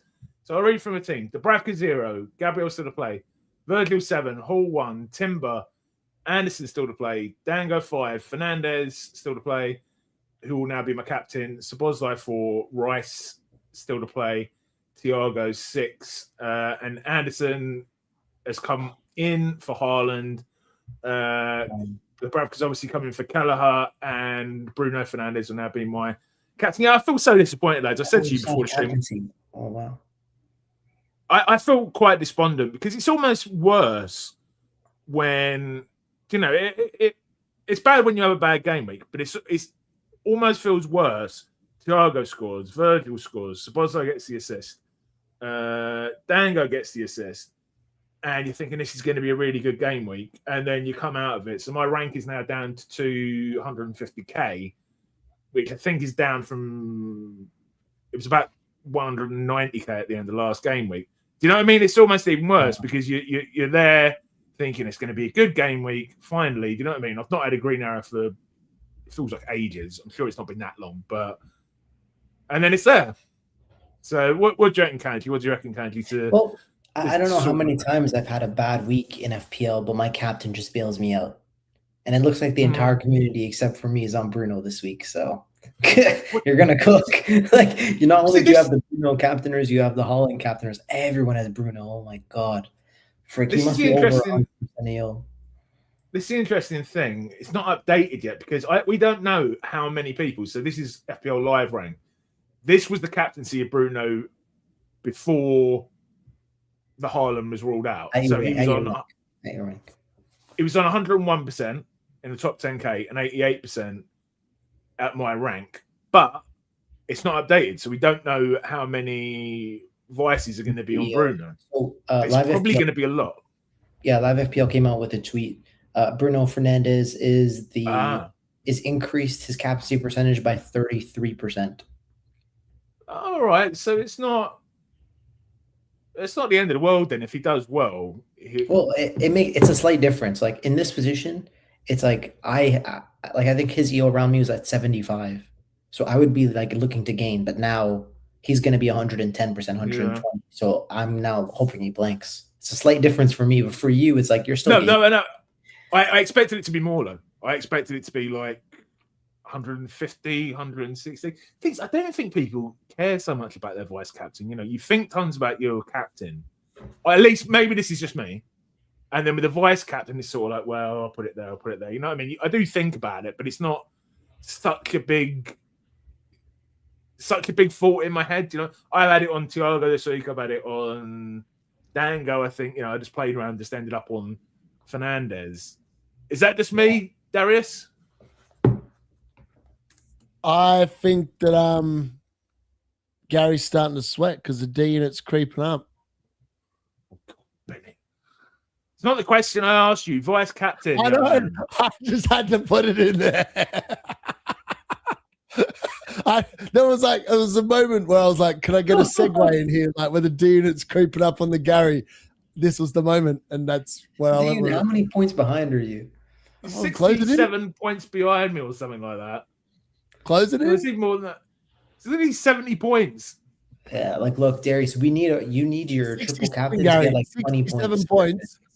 And I've got a triple captain chip in hand, Kanji. So like I am coming. Gary is starting to sweat. He's been up there. He's been basking in the glory, and there's the D-Unit. Unlike Nightmare, just slowly creeping up week on week. I've not been basking in the glory. I've not had a green arrow, it feels like, since 2025. I was at 100 and I got in. This is why I'm feeling despondent. I got in the top 100k early on in the season. I was 80, 90k about early January. I just seem to be slipping back. And it's frustrating. I mean, I will say last year, I started live streaming a year ago, this last game week. I was 450k this time last year. And I almost got into the top 100k with all the stuff. So I still feel fine about it, but I don't know. I feel despondent, lads. I'm not gonna lie. Do you know what I mean? It's just one of those game weeks. I'm just like, Anderson's coming. Fernandez is gonna. He probably has 4 points coming in, so don't worry. That moment where you just said Anderson's coming in. Oh, yo, bro, he's gonna have Anderson 4, Szoboszlai 4. It's not that bad. It's just as much as you got from Konate and Virgil. Let's be honest. Yeah. Anderson's fucking shit. He's fucking shit. That's how much Darius anyone knew around here dislikes him. We've got our own sound effect for Darius's hate. All right, let's move on. So the person who is doing extremely well. Oh, one sec, Gary. Before we go, I wanted to talk a bit more on Anderson. So shout out to Big Man Bakar. Big Man Bakar's advice to his £120 WhatsApp group chat this week was buy Anderson. Captain Anderson. Buy Anderson. What kind of advice is that, Kanji? The dude hasn't kept a clean sheet in 10 game weeks now. Review wanted me to play him over Hull. Maybe I should listen to it. I mean, it doesn't matter now because he's coming on anyway. But anyway, let's go on to Trig's team. So Trig, 33 points, 88k.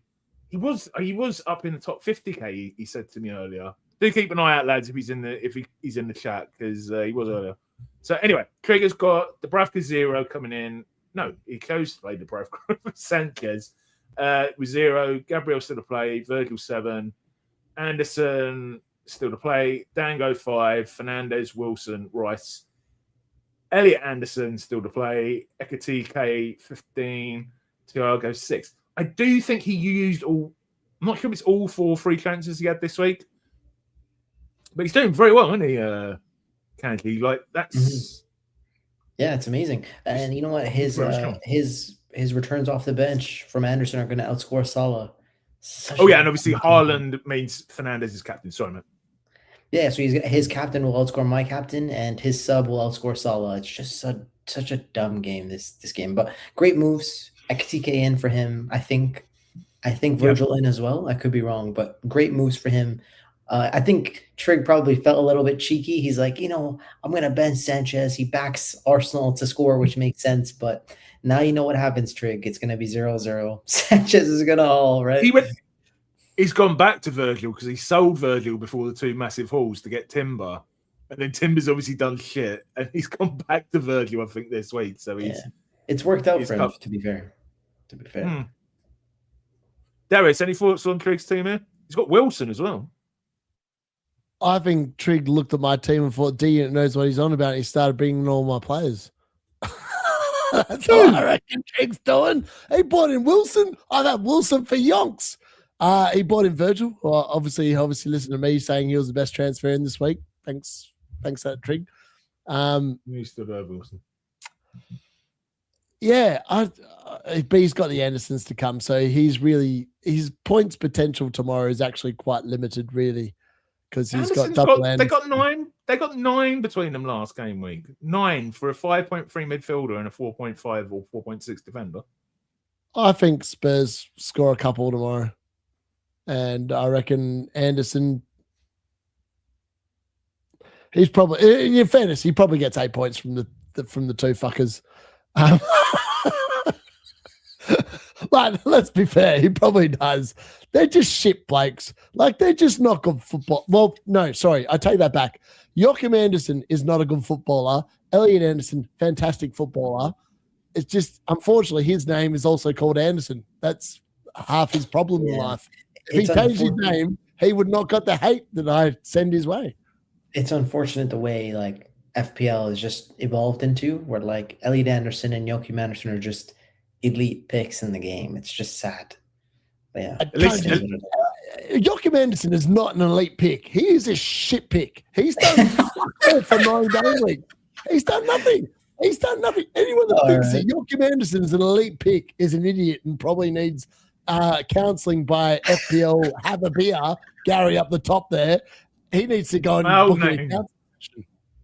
It's my old channel name. Don't stop you with my old channel name. Anyway, actually, sorry, I lied. Top of the pile wasn't Trig. He's our good friend FPL Nightmare. Although he did say comeback. He did say to me with Gary. But he has, I know. He texted me that earlier. So he's on 1.4 million. He's on 40 points. He got Dubravka for 0 on for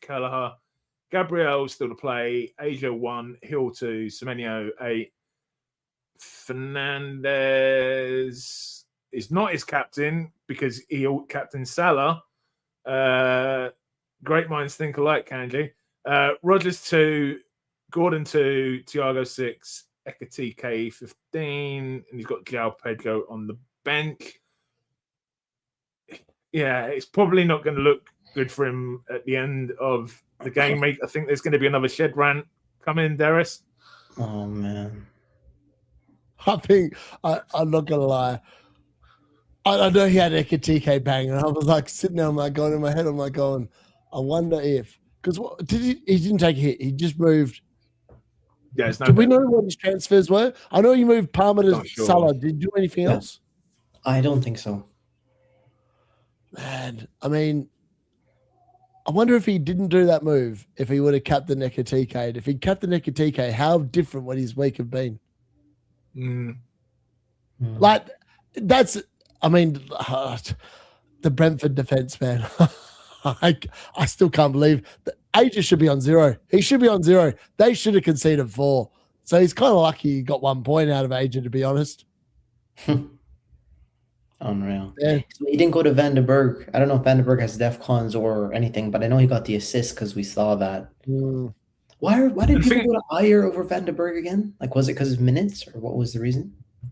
It's the DC potential, I think, more than anything else. Like, it's weird because Collins was in the team. It was Collins and Aja, and then Collins got the stitches in his foot or whatever it was, and then all of a sudden he's been on the bench ever since. He's the club captain. He can't get back in the team. And Van den Berg, it's a bizarre. I don't know what's going on there. Something else must have gone on why Collins is getting benched, because he's the captain.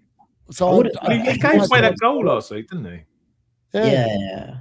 I would have thought like Henderson would be the captain, or Damsgaard, or Thiago maybe in the future. I don't know how it works. Do you know what I've just noted in my head as well, lads? He actually hasn't got any players playing because Bruno Fernandes is basically half a player against him, and Gabriel is 86% owned, at least in the top 10K. So he'll actually probably get more. And Arsenal defense is like 140% EO, so it hurts him unless Gabriel gets a goal or DEFCON. Exactly, yeah. So he is basically whatever they score, his rank is just falling. Yeah. It's a shame. It's a shame. But anyway, at least we can look forward. That bit, nightmare. When you're watching this back, just skip past that shit bit there and just go to the next section. Wait. The one thing that he really was high on Walcott when I was going back and forth with him, he loved the Semenyo pick. And he's like, the reason that you don't want him is the exact reason I want him. And I'm like, okay, go there and see how it plays out. And it's delivered. So good for you, man. You trust your gut, and it works out sometimes. Well, good to end that bit of discussion on a positive note. So, young Roberto, the FPL PubCast host, who will be making a rare appearance on Monday with me and Darius for the podcast. Petrovic 3, Hill 2, Gabriel Timber still to play. He's on 889k, I should have said. Petrovic 3, Hill 2, Gabriel Timber still to play. Ryan 2, Dango 5, Sar Rice. Neto, he's playing this week after benching him last week against Burnley. What are you doing? He did captain Thiago for 12. That's strange, actually. Did he? I'm guessing he benched Neto, and then he's coming in for Haaland. Right, I got you. And then João Pedro Vice. Thoughts, Kanji, on your old co-host. We still have to try and arrange to get used to on the same stream at some point. Yeah, I would love that in the future, hopefully. And I just can't do weekdays. That's the thing. I think that's when you'd want to. Anyways, Timber is, look, let's see what his minutes are like. I think he's a good pick. I still believe in Arsenal defense. I still think they win the league, unlike I think both of you. So I think he's a great pick. No worries there. Gabriel, everybody owns him. Hill, unlucky. Ryan, unlucky. And he went for the double up in the attack. They scored 4 goals, and you got a return from both of them. So you cooked with that. You need Sar to do something and JP to do something. Oh, God. He really needs Chelsea to score, honestly. Because I think Arsenal defense is 140%. Neto is like probably 2%. João Pedro's probably like 30%. Yeah. Who's 140% by? Because we've got defense. Gabriel. All right, but Gabriel's 80. Timbers. That brings up to 100. Well, I guess. Well, yeah, it should be I like guess 50. Rye's on 40. Yeah. Yeah. I get you. Yeah. And like at like lower ranks, it might be different, right? Because a lot of people at your rank have already sold for what's his name? That the guy from Man City that scored 2 goals and get another clean sheet today. What was his name? O'Reilly. They've already sold for O'Reilly from Timber or Van Dijk from Timber, right? Anyway, Yeah, it's Ryle, isn't it? Yeah. So look, he needs. I don't know if I think he still cheers Chelsea on. I think, but I think he can probably go into that game and just go and enjoy it. Like I think from like an eye test perspective. But I don't know, man. I don't like this team at all. Like there's no Liverpool. Like what is he doing? Darius, any thoughts on Roberto's team? Honestly, I'm not sure what Roberto's doing. How many transfers? Did he make any transfers this week? Or is this just his team? I can check. Sure, mate. We can ask him on Monday. Because I look at it and I'm going, he's inside the top million. I'm 15 points off him. I reckon my 6 players, and I've got captains still to come, might actually beat him this week. He did Enzo to Dango. So it worked out. Well, probably it worked out. I'll give it to you. You do have a realistic chance of catching up with Roberto before the end of the season. I do. No one else. What did you do? But, you may catch down the ghost. Yeah, keep in mind, Jairus, I have the triple captain as well, by the way. It's been a slow bloody burn, but he's on it. He's coming. I don't see you even catching me, to be honest, because we have the same chips. Look at you. You're 62 points in front. Yeah, and I think the only way you catch me is if you go for Salah, but you don't want to use your team value for him, so you're not catching me. But he's got the wild card left. You don't. Yeah. That's the difference between me and you. That's fine. Triple captain left as well, baby. I think I have 6 or 7 of your wild card already, so I can -4 and cover it off. It's fine. I think that's what I genuinely believe. Let's see when we get there in 32. That's when we'll have a big discussion. Eat you, Kanji. I'm going to eat you. It's like the D-Unit cookie monster is coming. He's ready to just pump. I have above him. One by one, they will fall, and the D-Unit will reign supreme. It's funny. You have your eyes on me. I have my eyes on Gary. Like it's one of these like weird love triangles where I'm trying to climb and you're trying to climb against me. Well, I've got my eyes on Trig, but I think he's clawing away now, particularly because me, him, and Darius are all on the same chip strategy. I think it's going to be. I don't think our ranks will change. I think, yeah, and yeah, I disagree because when we get to wildcard, Trig will play the ultimate safe wildcard draft. He will not play. He will not play it risky at all. He'll play the safe approach, and Gary probably will as well. So it's either going to go one of 2 ways. Gary's going to sit there and play it safe and end up finishing exactly what he's behind Trig by now, which is 30 points. D-Unit is either going to sit there and either finish 200 points behind him, or he's going to overtake him. It's going to be one or the other. Because that's just, it will be funny. If it goes my way, my God, that will be the sign that just need to engage in more risk. That will be the lesson learned from this season, engage in more risk. The key is going to be like when we get to 32, the differential team is going to be Chelsea. And I think that will suit Nick very well. So he'll be able to have a good read on it, on who he wants, if he wants to go in it when we get there. So I think Nick's going to be in a great position at 32. If they got off to 32, talking about Chelsea, mate. Yeah, their fixtures aren't very good. Man City. No, they're not. That's the point. Their fixtures are not good, but they're going to be the differential team that no one will pick, and they're going to. Do you reckon he'll go for them? I mean, that's where Nick is going to have to make that decision, right? Like in terms of if he plays defensive or aggressive, and that's where Darius comes in with Palmer, and might say something crazy, but might go for Palmer cap in a double game week. Darius might even triple captain there. So we'll see. Trust me, Kanji. Like that's the thing with the triple captain left. Like that's what people forget, that like Gary and Trig have already played their triple captain. Exactly. If I can somehow get a nailing where like the triple captain comes in with like a 15 points, that will literally just shoot us straight. I'm gonna be. I told myself the same thing. I'm like, when I get to 32, take the -4 and try to have. I'm like, okay, if I can get to 6 or 7 of their wild card, and if I can just -4 and cover off the remaining 4 or 5, I'm gonna be fine. So I'm thinking the same thing. Here's one for us. What's Kanji and Gary's forfeit when the D-Unit smashes them this season? I will give a tenner to charity of Darius's choice. Yeah, same. If he does it. Same. I Likewise. want to see you guys shave your heads. Just shave your heads like the D-Unit did. That's what the chat was to see. Like, if I somehow finish above either of you two fools from the position I'm coming from, you should just shave your heads. Just go. Mate, I'm literally waiting to get time to go and get a haircut. I would shave my hair off tomorrow out of choice. I'll do it. I reckon if I finish above these two fools, I reckon they should just shave their heads. Just because, like, me coming from as far back as I've come is just a sign that they've choked. They've choked, and the D-Unit is like, look at these babies. Let's check them up. Let's just have a look at the players that can potentially hurt you tomorrow. So in terms of players I own, if you don't own them, it's Gabriel. Well, I'm sure you all own him at 80%. Timber at 19%. Anderson just about creeps in above 10%.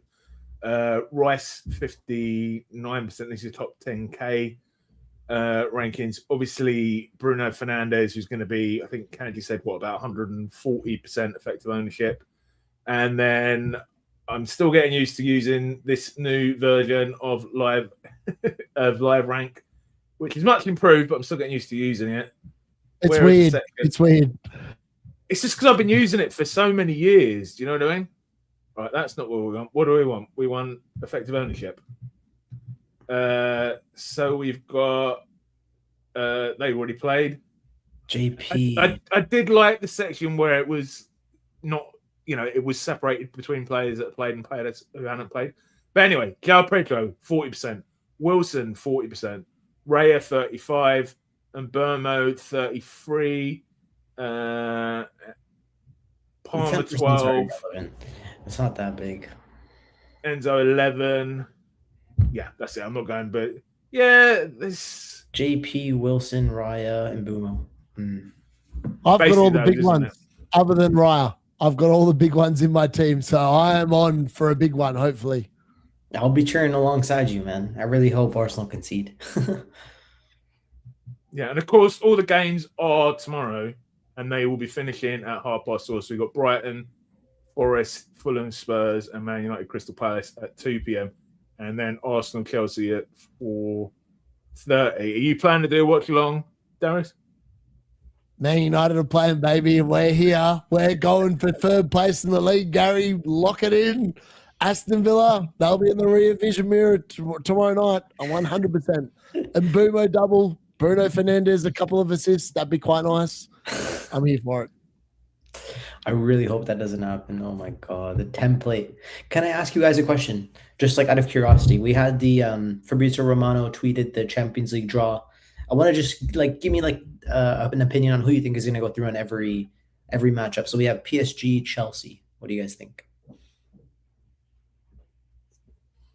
PSG. Darius? Mate, if Chelsea is shit, under Rossignol, they're shit. They're not beating anyone. Just keep in mind, Chelsea beat them in the Club World Cup. Not that matters too much. But yeah, so that was Maresca. Rossignol is shit. He can't beat Leeds. He can't beat Leeds at home. He can't beat Burnley at home. Yeah, you know what? Fair play. Yeah, fairs. All right, back PSG there. Galatasaray, Liverpool. Tell me what I want to hear. Liverpool. Darius. I reckon Ottoman might fuck you. Who? Sorry, who? Come on. Ottoman plays for him, right? Ottoman plays for Galatasaray. Yeah, he does. Victor Osimhen, yeah. I mean, hasn't he played for him for a year and a half now? Or is that me? Yeah. I've just watched Liverpool concede 2 goals and concede 1.8 XG to West Ham. I feel like if they do that to Galatasaray, they're going to get fucked. Nah, relax. This is an easy Liverpool win. Man City. Can I do a quick plug before people leave? Thanks to Footium, and then we'll go through the rest of it. Thanks Footium for sponsoring the stream. you can please join the league by using the QR code or the link in the description. And yeah, a reminder: the deadline is 6 p.m. on Tuesday. Because of that, we'll be doing the podcast on Monday at 6 o'clock with myself, Darius, and the ghost Roberto. And there'll be no podcast next Wednesday, although I believe us three are planning to do a lock-in next week as like a game week 29 review. Sure. On the weekend, I'm down. Yeah. I'm not down. Oh, no, it might be. I don't know. After we get back to you. We'll figure it out, man. Okay, we'll figure out. Anyway, but the podcast will be on Monday. Anyway, sorry, Kanji. All right, perfect. Man City, Real Madrid. What do you think? Darius, I'll let you go first on that one.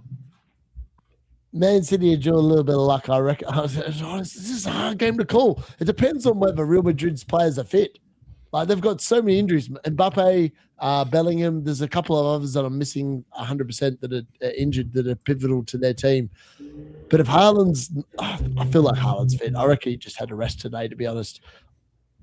I think Man City win, but it won't be by much. I think Real Madrid, with an interim manager, are literally doing a Ralph Rangnick season, and I reckon they get kicked out. Real Madrid, because it's the Champions League and Real Madrid. Yeah, Do I need any other justification? That's fair. I would say like Liverpool beat Real Madrid this year, and Man City are better than Liverpool this year. So I'm back in Man City, assuming Haaland's fit. And then Bayern and Atalanta.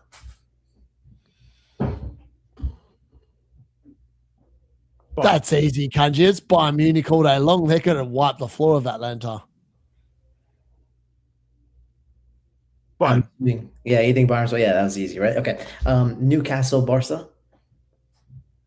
Newcastle, of course. Faustino Asprilla is coming out of retirement and scoring. You're too young to remember that, aren't you, Kanji? I don't know who that is, bro.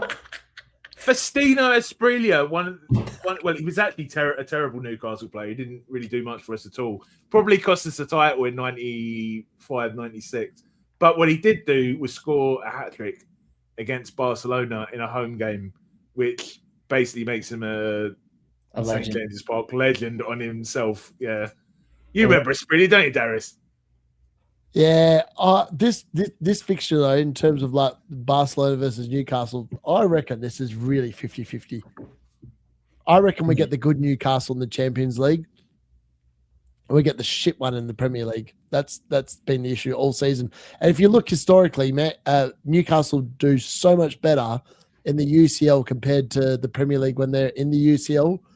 Like, I think they didn't play the season before this one, and they were fine. They were really good in the league, which is why they finished in the top four. The season before, they were shit, and they were in the Champions League. I reckon I'm going to go Newcastle, not with any faith, because I think both teams concede multiple goals, but I reckon Newcastle, Gordon might do them. That's where Gordon will get the points. Will be against Barcelona. Not in the Premier League, will be against Barcelona. Gary's obviously back in Newcastle, and then I think Barca are going to swipe the floor with them. Jamal's class. Realistically, it'll probably be Barcelona, but I've got the Newcastle, haven't I? I've got the Newcastle. I reckon Newcastle might do them. Like, if you're relying on Marcus Rashford to get you the goals, I hate to say it, that dude is a definition of a no-show in when the pressure comes under the cooker. Wow, do you smell that? I smell a little bit of bias over there. Anyways, we got the next one is Atletico Madrid and Tottenham Hotspur. You shouldn't have asked that, Kanji. It's Atletico Madrid. It's Spurs. Yeah. It's Spurs. Shit. They've just been lucky. Kanji, they got the easiest draw in the Champions League. That's the only reason why they've qualified for the next round. If I was watching Black Box the other day. They've got the lowest, they do their tables. They've got the highest goals conceded in like the last 10 or something, XG wise. Spurs, ridiculously bad. Atletico was going apart. They're actually 16th in the Premier League table. They're on 29 points. They're 4 points above relegation. That's crazy. It's probably better for them if they get knocked out early. So I'm also on Atletico, by the way. I think this is a no-brainer. Next one, Sporting versus, I don't even know who this is. No disrespect. I don't know who's Sporting. Bodo Glimt. It might be Bodo Glimt. Sporting. Bobo Klimt. They drew with Spurs and they beat Man City. I'm going for Bobo Klimt just for the laugh, so you could say their name more. They're Swedish, aren't they, or something? I can't remember. Who was the other team? Sporting. Lisbon. I'm going to go with Bodo Glimt as well. You guys are crazy. Sporting. No. Honestly, Kanji, their home ground is no joke. I reckon that they win at home. It's just a matter of can they not concede too many goals away at Sporting? Because I reckon who plays the first leg first at home? I don't even know, to be honest. I haven't looked at the Champions League in detail like that. That's pivotal because I reckon whoever's playing the second leg, I reckon wins that tie. And if it's Bodo Glimt at home, I reckon Bodo Glimt win it. I got it wrong. They're from Norway. Norway, apparently. Their home ground fans they're good. They've got a really good home ground advantage. And their season hasn't even started yet. It's come up when I've Googled Bodo Glimt. Their normal league season is 0 played. Really? Isn't that crazy? Yeah. They're playing the freezing conditions, Gary. Like they can't play when it's like, yeah. No, it makes sense. I'm actually backing Sporting. I think they're pretty underrated, to be honest. I think people don't really watch Portuguese football. They think they're bums, but they've lost Ruben Amorim, they've lost Victor Gyökeres, but they've won 4 of their last 5, and the one they drew was against FC Porto, a pretty good team in form. And lastly, I think it's Bayer Leverkusen versus Arsenal. I'm assuming this is obvious, right? Right. Yeah, Arsenal, they've... But then again, Bayer Leverkusen... actually, no, they're not doing that great this season, are they? So, yeah. Arsenal. They're 23 points off Bayern. Yeah. They sold their guys. Wirtz is gone. Frimpong is gone. Yeah. They upgraded. What do you want me to say? I reckon Bayer Leverkusen because Arteta chokes on the tougher fixtures. Oh, come on, fam. They're going to lose at some point, but not to Bayer Leverkusen, bro. I was going to say, like, one of my best friends he's an Arsenal fan, and we have a bro, like, he was from Portugal. He came to Toronto, moved back to Portugal. He's a Sporting fan, and he always roasts my best friend because, like, Sporting beat Arsenal in Europa League last year, and he's like, we're going to do it again this year. Watch out, bro. It'll be funny. I bet it's Arsenal win that. Arsenal win that comfortably. I've no doubt that they will probably keep 2 clean sheets, and they'll probably win 5-0 across the 2 legs. Something against Leverkusen, you're saying, right? Yeah, same. It's not even going to be close. Interesting to hear your opinions. I think we had a little bit of difference on the Real Madrid Man City one, but I think that's it. Okay, let's get out of there. Kanji, where can we find you, my friend? Follow me on Twitter at KanjiFPL. Darius? You can find me at FPL D-Unit. Just come and hit me up. Live watch on tomorrow. Watch Man United go into the 3rd place in the Premier League. It's going to be happening live on my channel, so make sure you tune in for that. Kanji, you better watch it, mate, because Man United finishing above Liverpool this season, and it's going to be good stuff. Forget that, bro. Nah, no way, bro. And do remember, let's go Palace, man. Do remember, it's a tight turnaround. Deadline 6 p.m. on Tuesday. PubCast Monday 6 p.m. See you there. And I hope you all have a good rest of game week. See ya. See you, everyone.